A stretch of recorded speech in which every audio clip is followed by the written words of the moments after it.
عزیز دوستو،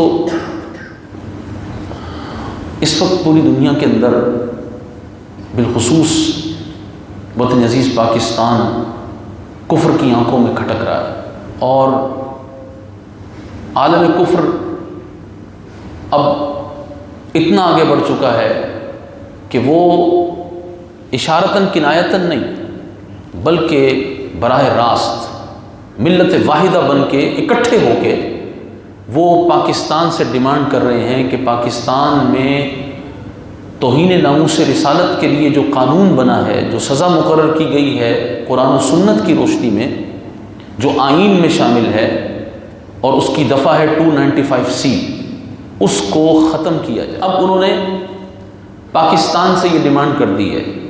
ڈیمانڈ تو ان کی پہلے بھی تھی، اور اس ڈیمانڈ کو ہمارے سابقہ حکمرانوں نے پورا بھی کیا ہے۔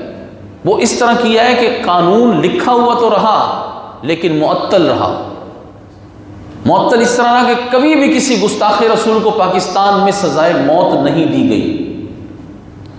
اب انہوں نے کہا ہے کہ بس اب یہ چونکہ معطل تم نے رکھا ہے، اب ہماری اور مانو اور اس قانون کو ختم کر دو۔ تو یہ پاکستان کے مسلمانوں کا، جنہوں نے رسول اللہ کا کلمہ پڑھا ہے، جو حضور کی عزت و ناموس کے مسئلے کو سمجھتے ہیں، ان کا امتحان ہے۔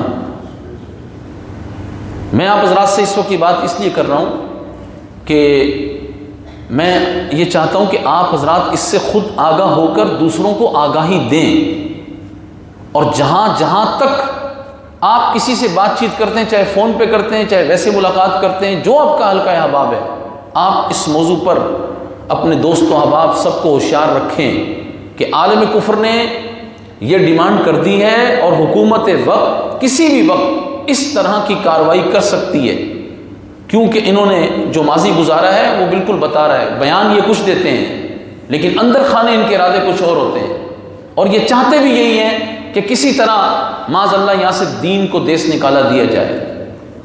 اب یہ ہماری ذمہ داری ہے کہ ہم نے ہر صورت تحفظ ناموس رسالت کے لیے اپنا سب کچھ پیش کرنا ہے۔ لبیک لبیک یا رسول اللہ، لبیک لبیک لبیک یا رسول اللہ، لبیک لبیک لبیک لبیک۔ الحمدللہ، یہ اللہ کا فضل ہے، ہمارے بزرگوں نے جو محنتیں کی آج وطن عزیز پاکستان کے اندر الحمدللہ پوری قوت کے ساتھ حضور کے غلام 295C کے تحفظ کے لیے کھڑے ہیں، اور انشاءاللہ کھڑے رہیں گے۔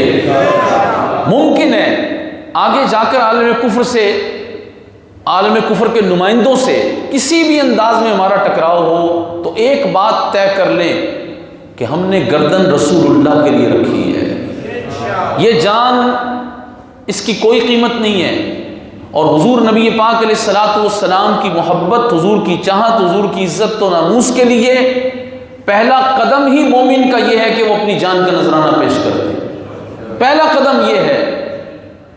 تو اس لیے آنے والے دنوں میں کیا حالات ہوں گے، ہم نے صرف ناموس رسالت کے تحفظ کے لیے کھڑے رہنا انشاءاللہ تعالی، اور کچھ بھی حضور کی عزت کے معاملے پر بچا کر نہیں رکھنا۔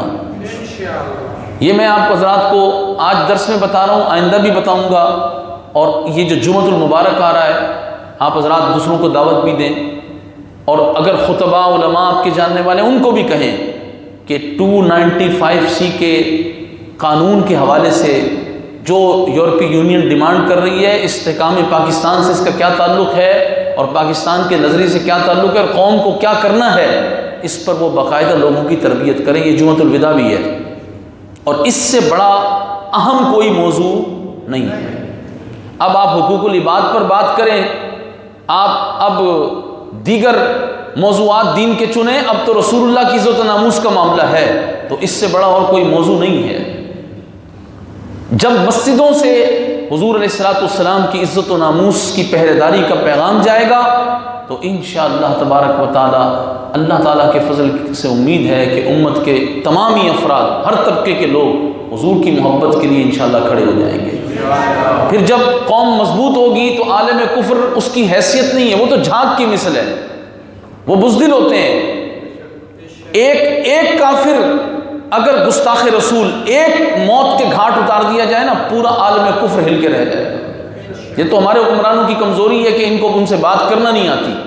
انہوں نے رات کو ڈیمانڈ کی وہ سارے گستاخان رسول کو لٹکا دو، وہ تو رجسٹرڈ نام، وہ تو فقتلوہ فقتلوہ فقتلوہ۔ اگر یہ کام ہمارے حکمرانوں نے کیا ہوتا تو ان میں مجال ہی نہیں تھی، لیکن ان کی مجال ہو گئی ہے، تو اب اس مجال کو ختم تو کرنا ہے انشاءاللہ تعالی۔